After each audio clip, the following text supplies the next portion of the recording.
Hi, everyone. I'm really excited to introduce a new medium that we have going on here with the Path 11 podcast. We're going to be broadcasting live on Mondays. So now you have the opportunity to actually watch our interviews live. We're really excited about that. And this is the first interview, or actually, no, we're going to have two more interviews that are coming out prior to this one that is going to be showing this live stream that we have going. So I wanted to let you guys know that. We also have just a wonderful guest today. I have to tell you that this is a book that I have been highlighting so many things. I really want to select it for my spiritual self-help book club. That might be something new that you guys aren't aware of that I started over the summertime during the pandemic. And I have some Path 11 podcast listeners that haven't been able to work with me in person because I live in New York, and they have joined my Zoom spiritual self-help book club. And I think I am going to select this book that I have read today by Geoff Thompson, who is our guest, The Divine CEO. And I run that on Zooms, the Zoom platform, Monday nights, 6 to 7:30 p.m. Eastern Standard Time. And I believe I'm going to select this book for my October class. So without further ado, I'd like to introduce you to our guest, Geoff Thompson. He has written over 40 books and has appeared on the Sunday Times bestseller list on several occasions. He is a winning screenwriter. His first book, Watch My Back, was made into a stage play, and then later nominated for a short film. And that was through the British Academy of Film and Television Arts, and that was starring Ray Winstone. And it won a British Independent Film Award, nominated for Motion Picture for Cinema. He also has penned multi-winning films for luminaries such as Ray Winstone, Paddy Considine, Orlando Bloom, who I'm familiar with, Maxine Peake, and Reid, Alison, Steadman, and James Cosmo. He's also one of the world's highest-ranking 8th Dan martial arts teachers. The prestigious Black Belt magazine USA polled him as the most influential martial artist in the world since Bruce Lee. Holy cow, guys. Welcome, Geoff Thompson. Hi, Geoff. How are you? Good to speak to you. Thank you for having me on. I appreciate it. Yes, yes. Thank you so much for being here. So one of the things that I loved in reading this book, and we're going to get into it and let the audience know a little bit what we're referring to as these 100 rooms, but you realized in your world that maybe you were living in one of these rooms, you had one of these realities, and then you began to learn and realize that you had so many other rooms and so many other realities that you could venture into. And I feel like your bio just taps into a little bit of that with, being a writer, screenplay writer, winning these awards in cinema, being a martial artist. So just let our audience know a little bit about your background and how you kind of came through all of this to be where you are today. And then we'll get into the Divine CEO book that you wrote. Yeah, it was Don Juan Matus who said to his student Carlos Castaneda that your reality is one room in a house of 100 rooms. If you train with me, I can help to get out of the room you're in and into a better room. If you train with me, I can get you out of the house. I was always inspired by that because when I was younger, my room was very small. My reality was very small. I suffered with depression, with anxiety, with fear, and I lived in a very limiting reality. I was driving an old car, living in a small house, in a marriage that was not great. I was working in a factory sweeping floors. I just so wanted to write. I so wanted to teach martial arts. I so wanted to give up my job. But every time I got to the periphery of my current reality and tried to open the other room, it was like my hat blew off with the force on the other side. I was so afraid. I was actually kept in my reality by my own body chemistry, adrenaline, what we associate with fear. This culminated in me having a very difficult depression. And in this depression, I would say I reached rock bottom, and I just thought, from somewhere I found some courage and just thought, I can't live like this anymore. I'd be waking at 4 in the morning in a cold sweat with my wife asleep next to me in the bed and my kids asleep in the other rooms. I was in this house full of people, but I was completely alone. The doctor couldn't help me. His answer was to give me antidepressants. All of the professionals I spoke to, all the books I read, couldn't seem to help me. They all promised to tell me the truth, but none of them really offered the truth. And I just remember thinking, when I find the truth, I'm going to tell everybody. In this particular depression, I found some courage. And I just thought, I'm going to do something about this. This is the last time I'm going to feel like this. So I decided to write down everything I was afraid of. I guess this was my first communication with my soul. It broke through, my ego collapsed. It broke through, and it encouraged me to write down everything that I was afraid of on a pyramid, on a piece of paper. My least fear on the bottom step, my worst fear on the top step, and then systematically confront my fears until I gained desensitization to my body chemistry, got control of my body chemistry, and found some desensitization to fear. That's what I did. The bottom step of the pyramid was a fear of spiders. It seems a bit like a cartoon fear, but if there was a spider in the room, I couldn't sleep. The next step was the fear of dentists. My fear of dentists was enough to stop me from going for several years. I never went for many, many years. The top of the pyramid, the pinnacle of my pyramid, was a fear of violent confrontation. So I started to climb this pyramid. I started to overcome the things I was afraid of. And each time I overcame one step, my courage grew, my experience grew. Each time I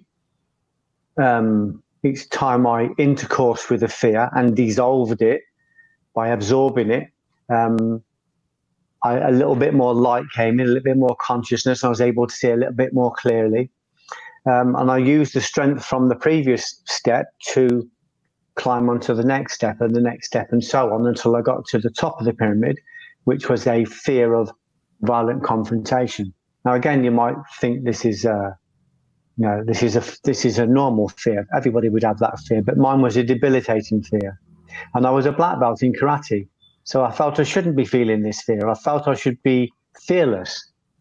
And yet here I was, still trembling in my boots. So I did the only thing that you could do if you want to overcome your fear of violence.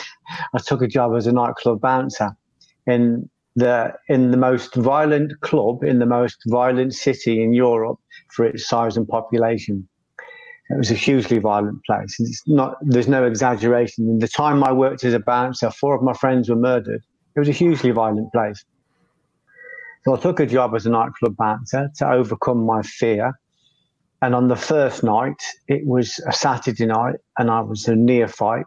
I was green. I was so afraid. I could feel the adrenaline from the soles of my the soles of my feet to the crown of my head. My body was awash with adrenaline, and it was the longest night of my life. It felt like there was a common saying in Coventry. I spent 5 years in that nightclub one night. That's how long it felt. So I just decided there and then, I can tick this off the list. I've done a night. I've confronted my fear of violence. I'm not coming back. I can't do this. And at the end of the night, the head doorman, a guy called Awesome Anderson, and he was awesome, he said to me, you're a bit of a greenhorn, but you did well. You didn't fall over. You didn't run away. You didn't embarrass us. So if you want to come back, come back. And I was so lifted by that one affirmation. I just thought, I was so inspired. I just thought, I'll come back and do a couple more nights because I'll be okay. And I ended up staying there for nearly a decade.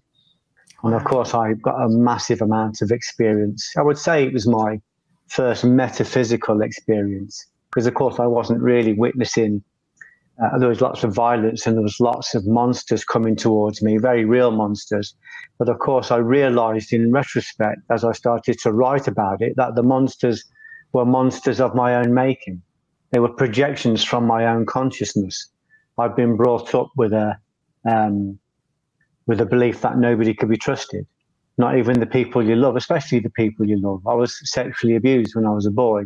So I had this real belief that no one could be trusted.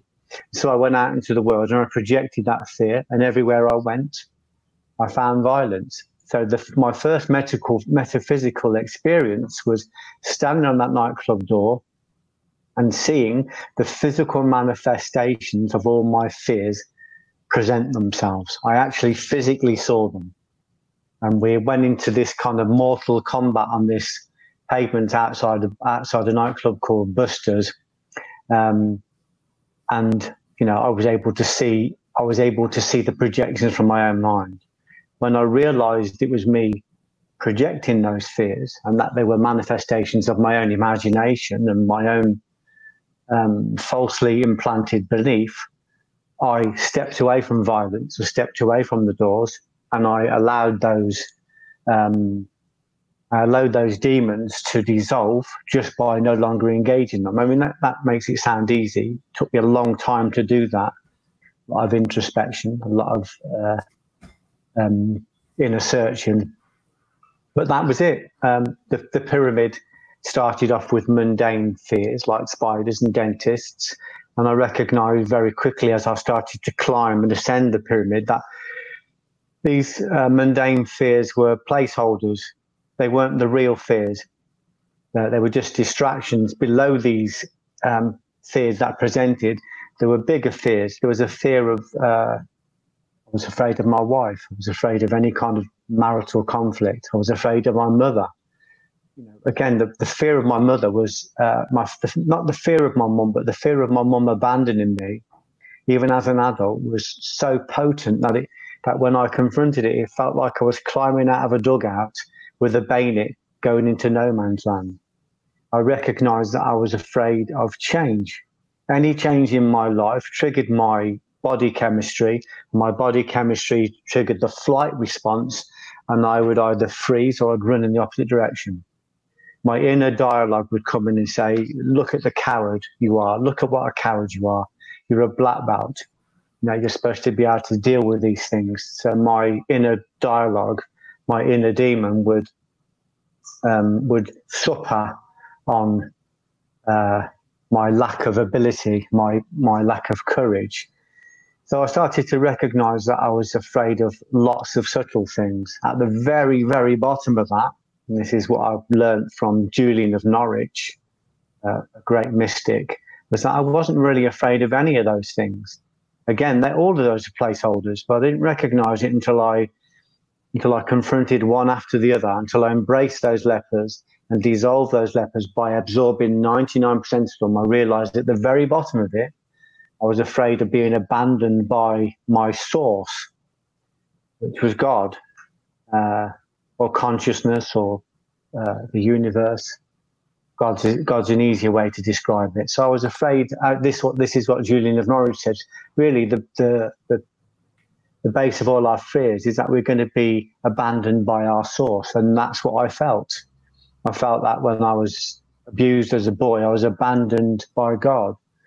And if you're abused by if you're abandoned by your source, of course, that's going to fill you with terror. It's an existential terror. I was able to locate that source through the different exercises that I put myself through, and recognize that core, that source. The idea that I could be abandoned by that source was another anomaly. It was another lie projected from my inner opponent, from my shadow, or from what Eckhart Tolle would call the pain body. We can't be abandoned by what is constant, and God is the only constant. So this only took me 40 years really to figure this out. So that's where I come from. I studied the martial arts as a way to overcome my fears. I became a bouncer to overcome my fears. And as I started to go along the way and teach what I'd learned, I recognized that I remember that I'd made this vow. When I was depressed, I'd made this vow. And this vow was, when I learn the truth, I'm going to tell everybody. And of course, I didn't realize it at the time, only in retrospect. That is the secret. That's the secret to the Torah. That's the secret to all the great texts. That's the secret to metaphysical power. In the, I think it's the Zohar, it says that the master sets the table for the servant before he eats himself. And it's an allegory. What it means is that he calls down the energy and the essence for other people before he serves himself. That's a selfless act. That's what they would call the left side of the tree of life. When we call down goodness for other people, we are given abundance as long as we receive it in order to pass it on. We receive it in order to give other people. So I've spent the rest of my life doing just that, writing it down, talking about it, making films about it, making stage plays about it, talking to lovely people like you about it, in the hope that I will plant seeds everywhere, and at some point, some young girl or some young lad who wakes up at 4 a.m. in a cold sweat with a voice that said, "I'm here forever. You will never get rid of me.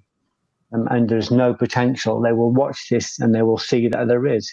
I'm proof. I am living proof. I am certain. Yes, and you talk about that I wrote it down, your experience gives you certainty. Yeah, you have to process. So often we get little insights, little sparks of wisdom, but they have to be developed. In Judaism, they call it Shabbat, and it says that we receive wisdom, we process wisdom, and then once we've processed wisdom, it becomes knowing. So wisdom, so this creativity and this understanding on its own is not enough. It has to spill and become knowing. When it's knowing, we attain yaqeen, or certainty. In Islam, they call it yaqeen, which means certainty. And yaqeen is one of the 99 names of Allah, as written in the Holy Quran.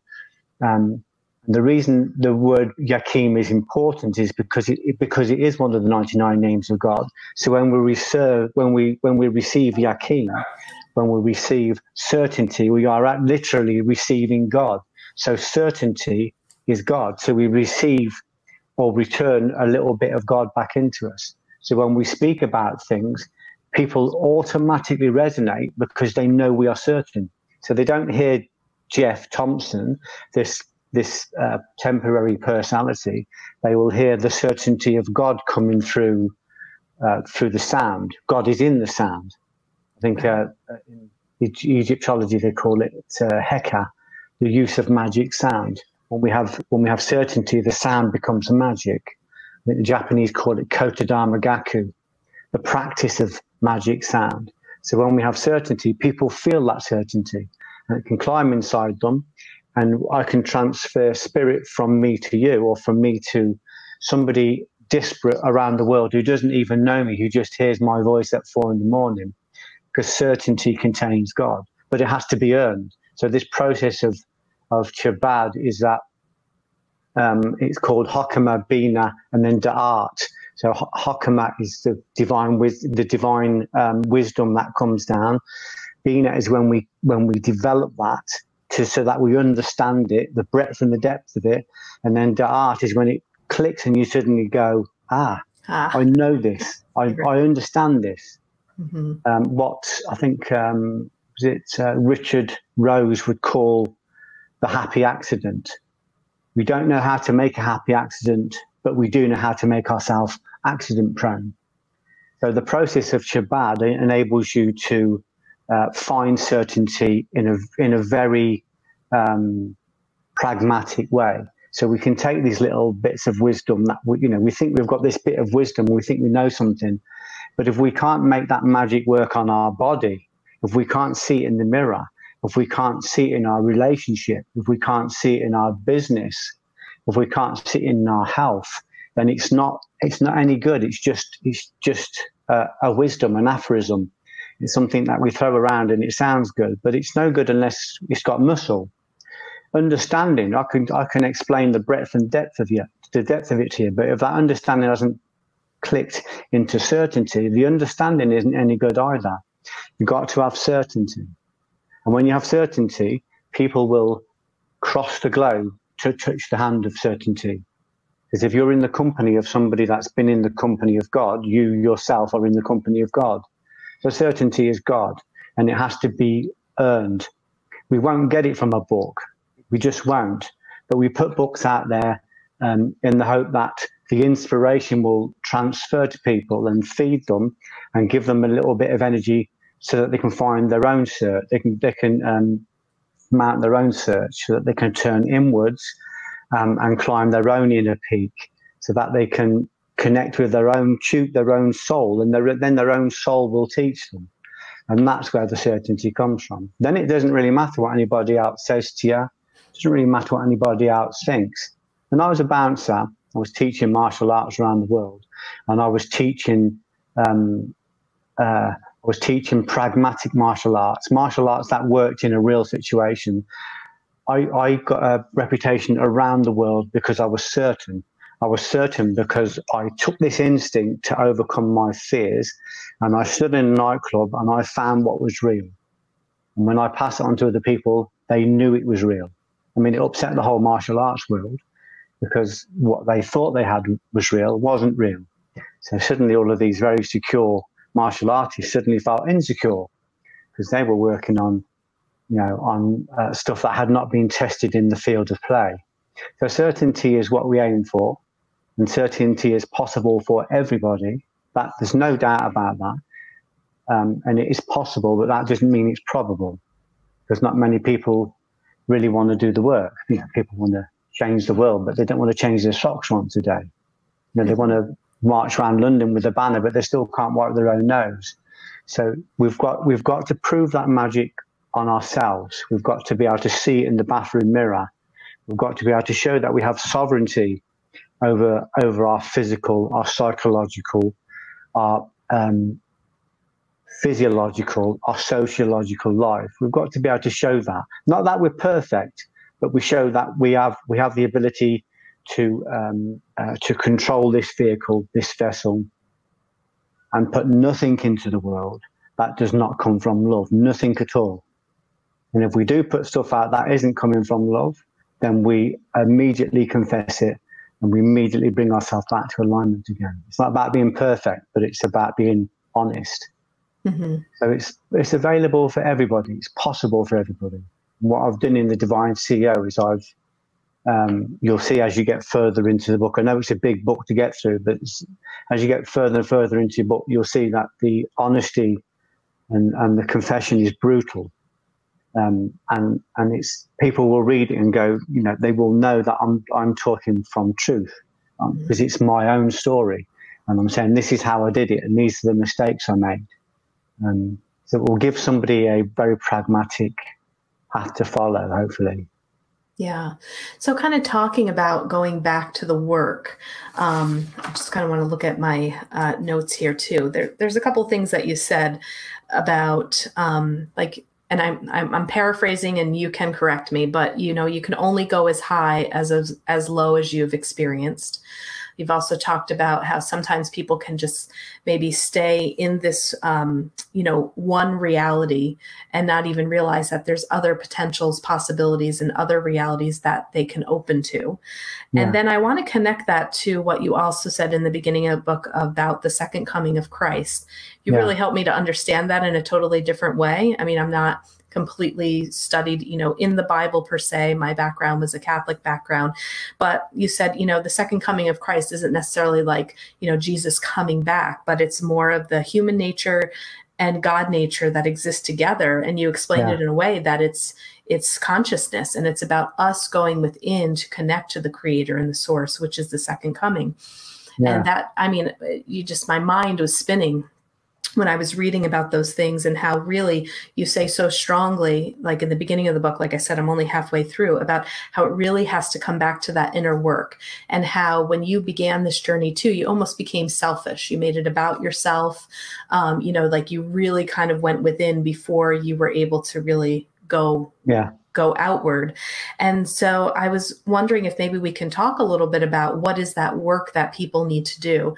You also brought up a term called kenosis, and how to unload in that. So I think that these couple of points, I know I'm kind of throwing a few different ones at you, but I think that that really begins to move us into this conversation about how does the work begin and get done. And you talked a little bit about that with how you made that pyramid, that list of your fears. You weren't just reading all this stuff in books, but then you went out and applied it.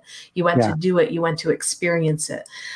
So there's just so much loaded stuff here, but you can only go as high as you know what is low. And also about the second coming of Christ, of really being like the true consciousness of us coming within to connect with that creator. So can you elaborate? Well, going low is what you talk about, the kenosis. It would come back to what they call apophatic theology. And it sounds complicated, but really what it means is that we find God through negation, or we find ourselves through negation. So by figuring out who we're not, we can automatically locate who we are. It's not difficult to know who we're not. We know we're not jealous. We know we're not angry. We know we're not fearful. We know we're not envious and greedy. We know that's not who we are. We know we're not gossipers. We know we're not violent. So once we start to identify that's not who I am, we can start to gradually do the inner work and let go of those. And that's where kenosis would come in. So that would be the self-emptying. We empty everything from us that is not coming from love, that is not God, or that is not our authentic self. Everything that we wouldn't want to see in the newspaper about us tomorrow, we get rid of them from our life. So we completely empty ourselves in order to make room for Christ, or Christ consciousness. So each time we're able to locate a part of us that isn't the real us, say if we gossip, when we stop engaging gossip, when we see that gossip is a subtle form of violence, don't call it character assassination for nothing, when we recognize that that is not coming from a place of grace, we stop gossiping. If we recognize that we're overeating and that we're taking too much in and that we're indulging in greed, we stop eating too much. We stop engaging that Ganit part of our nature. And each time we get rid of one of these things through doing the inner work, that reclaimed place fills automatically with consciousness. So each time I rid myself of a negative trait or a negative pain body, that will be replaced, or that will reveal the consciousness that's already there. So that is the work. The work is to, I always say to people, take your clothes off and look in the mirror. Where can we start? Have a look at the mirror. The mirror will tell you automatically where you can start. If I haven't mastered this body yet, if I haven't got control of this vessel, then I'm not working the magic even on my own waistline. No good trying to attack politicians about the economy if we can't even affect our own waistline. So we start to work on what's around us. We start to recognize that the world is a mirror.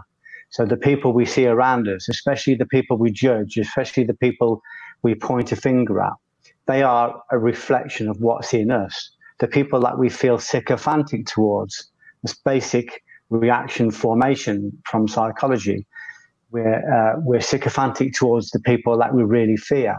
So we start to recognize around us that the world is a reflection of what we can work on. So we gradually empty the old self, or what they call the animal soul, with all the negative impressions on it, and we automatically reveal parts of consciousness that have been hidden. A bit like a penny hides the sun. If you place a penny, as little as a penny can block out the sun, or a cloud can block out the sun. So we start to reveal consciousness. Consciousness will give us more light, more power, and will enable us to take on the next challenge. So for me, it was about recognizing that most of the stuff I've been taught growing up, most of my perceptions and cognitions were wrong. They were taught to me by people who meant the right thing or meant well, but they were teaching me what they knew. And that's been going on for thousands of years. So I started to challenge my beliefs. The first belief I challenged was this belief that it wasn't possible for a person like me to be a published author. And I genuinely felt it wasn't possible. When I got an article published in a glossy magazine, I realized that it was possible. I just needed more information, and I needed to get rid of all of these old unqualified beliefs. I needed to ask them to qualify themselves or vacate.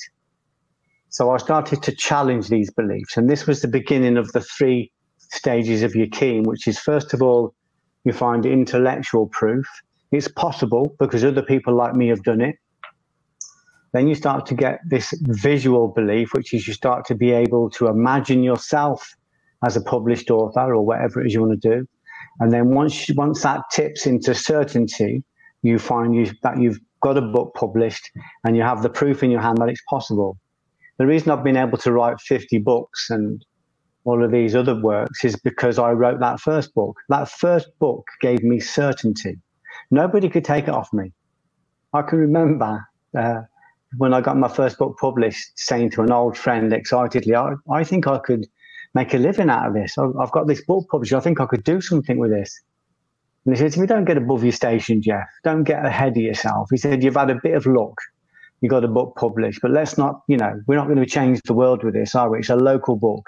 It won't go more than that. And I remember thinking, oh yeah, perhaps he's right. Perhaps I'm being pretentious. Perhaps I'm not getting ahead of myself. And then I remember thinking, no, he's wrong. I have certainty in my hand. I've been published. And on that one belief, I was able to publish 50 books. And I thought, if I can publish a book, why can't I write a play?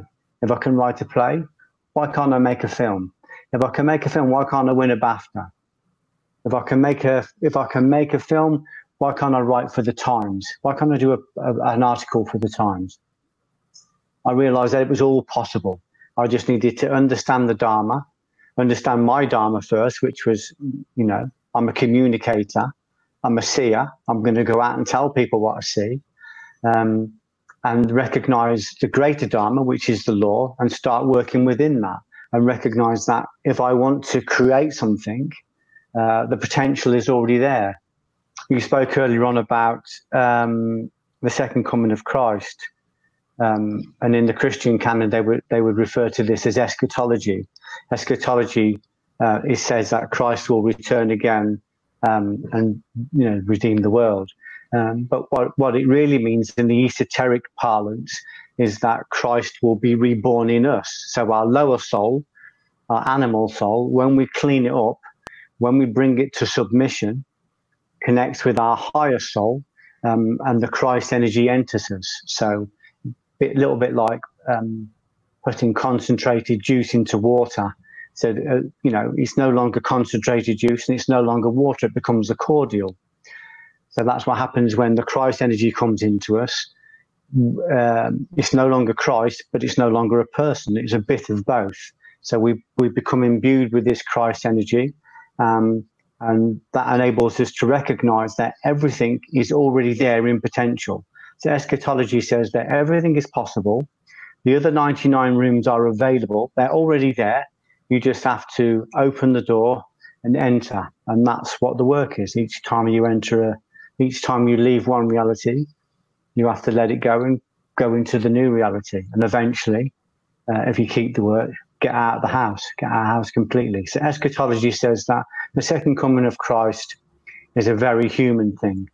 The second coming of Christ is where he is manifested within us. But to do that, we have to, first of all, empty everything that is not love, because this soul energy won't sit inside a corrupted body. It's torture to it. It's absolute torture. So we have to create alignment. We have to create a connection, or we have to create a religion. Religion in Latin means religare, which means to reconnect to our source. Then we create a covenant, we get this direct link to our soul, and it's like we've connected to a divine sat-nav. This sat-nav knows our fingerprint, it knows our dharma, it knows our path through this great earth, this realm, and it will, if we listen to it and follow the instructions of intuition, it will lead us path by path, street by street, road by road, world by world, until we're exactly where we need to be. And then, whatever your dharma is, my dharma is to tell my story, is to pass on my story, in the hope that somebody will be inspired by it, in the hope that it will be an intercession in somebody's life, in a very difficult place. There's no hope, there's no potential, and then they look at me and they see a very ordinary man, working class kid, working in factories till I was 32, living an extraordinary life because I did the inner work. It's all about the work. Yeah, I'd like to talk a little bit more about that intuition and following that. Your story about how you became a writer and you received that message, like you have to get rid of everything. You need to sell everything. Yeah. You went to your wife and you said, we've got to get rid of everything. And she said, okay, let's do it.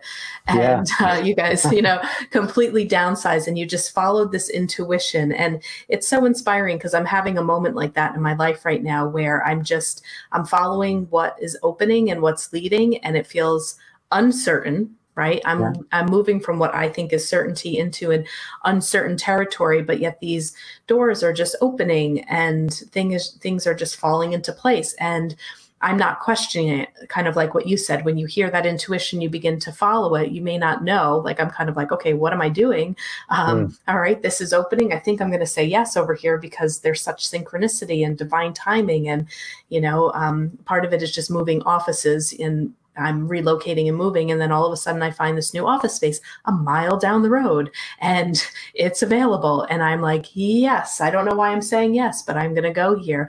And so your story about how you received some of this divine message, this intuition, weren't quite sure, but you trusted it and you went forward with it.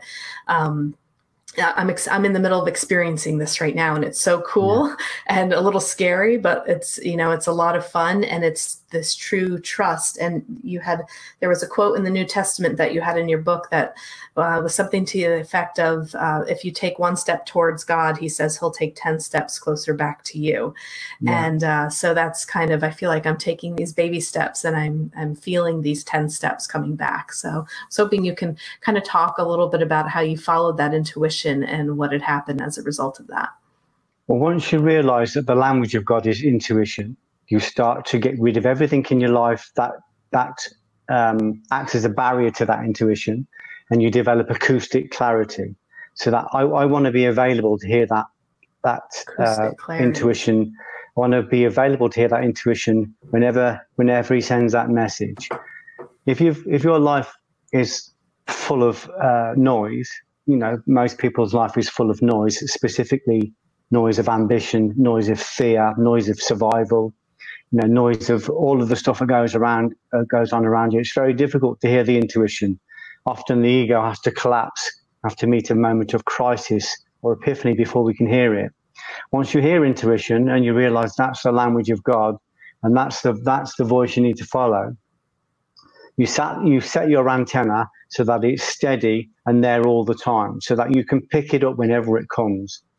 I had a meditation this week, and it just said 13 reasons to forgive. Start it. That was the book. So I've started. I've written I guess I've written probably the first 15,000 words this week, because it came and I sat down and I wrote. I heard it as clear as you talking to me now. I do not doubt it. I sit down and write it. I don't need to know where it goes. I don't need to be published. None of that matters. All I do is follow the intuition. When I was in London, we were working on a play at the National, and I watched one of the actors performing a piece of the work. I felt the world stop. And I remember looking at him, and it was just me and him, I felt, in the room. Everything else went dark, and he was doing these lines. And I just felt the presence of God. And what I call it, disappear in the room. The room disappeared. It was just me and him. And this voice said to me, get rid of everything, just do this. In other words, get rid of everything that isn't this feeling, and just concentrate on what is this feeling. And that was, I felt it. And I remember thinking, when I watched this actor, I remember thinking, am I the only person seeing this? And I looked to the right, and the director was crying. And I realized that it had been felt in the room. But I had this message. I left the National Theatre, which is on the bank of the Thames. I walked over London Bridge, and I rang my wife, and I said, we've got to get rid of everything, as you just said. Got to sell everything. I had an apartment in London. I got 2 houses in Coventry. So I had 3 mortgages. I had a lot of noise in my life. I was doing a lot of things which I needed to let go of. So over the next 5 years, we gradually let go of everything to the point where I didn't even have to make money anymore. I'd sold everything. I'd downsized the house. We're just buying a house now where I won't have a mortgage, so that I won't have the noise or the worry of anything other than the intuitions I'm feeling from God.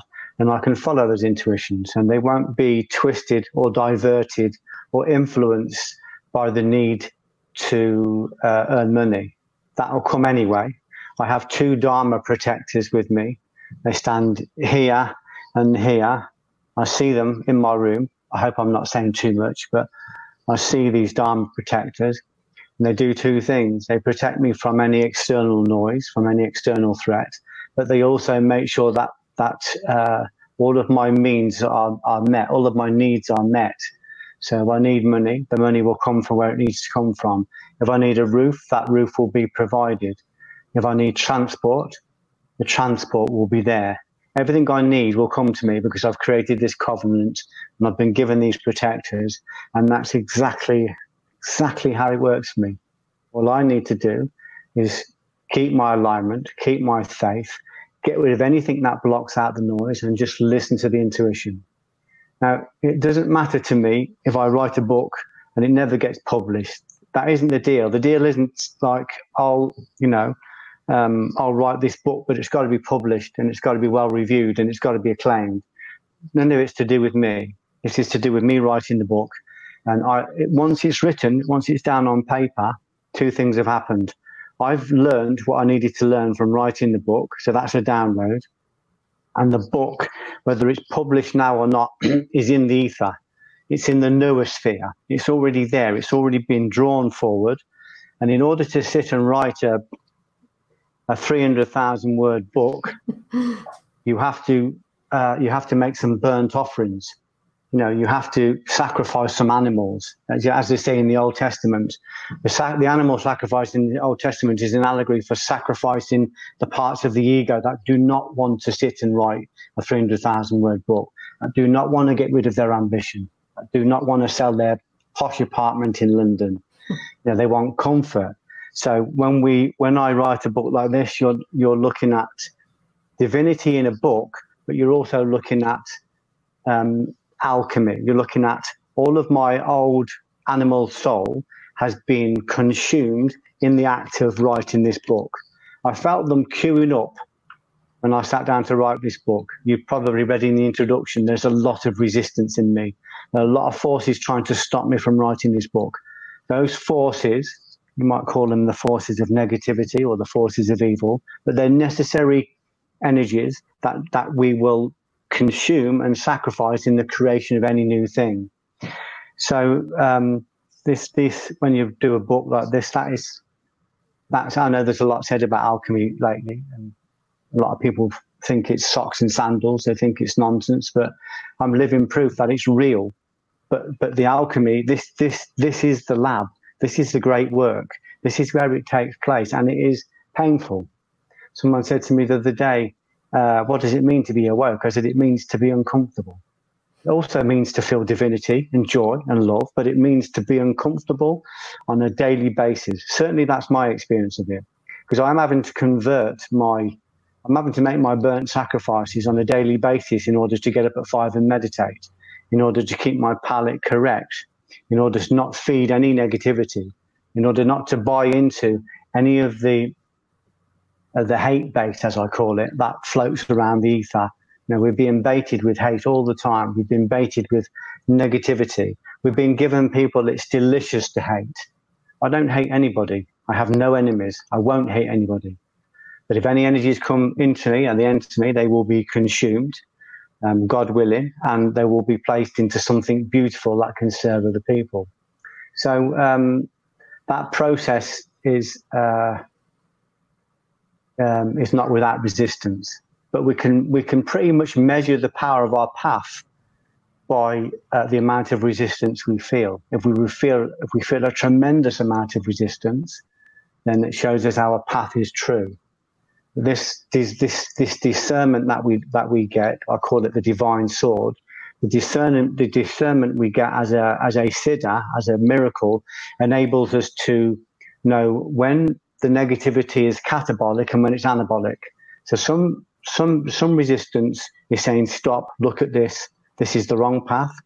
Some resistance is saying, this is the path to go on because this is where you need to go. And these energies are showing you by the resistance that you should go there. So we need to know the difference. Some energies are catabolic, they destroy us. Some energies are, some resistance is anabolic and it builds us. So discernment lets you know exactly what that is. But as you get acoustic clarity with your intuition, and as you start to get clarity, with your signs and your synchronicities and your serendipities, these things become clearer and clearer. They're not clear when you've got 3 mortgages to make, believe me, because you're always worried about trying to make money and you will rationalize anything you can to bring that money in because there's too much fear.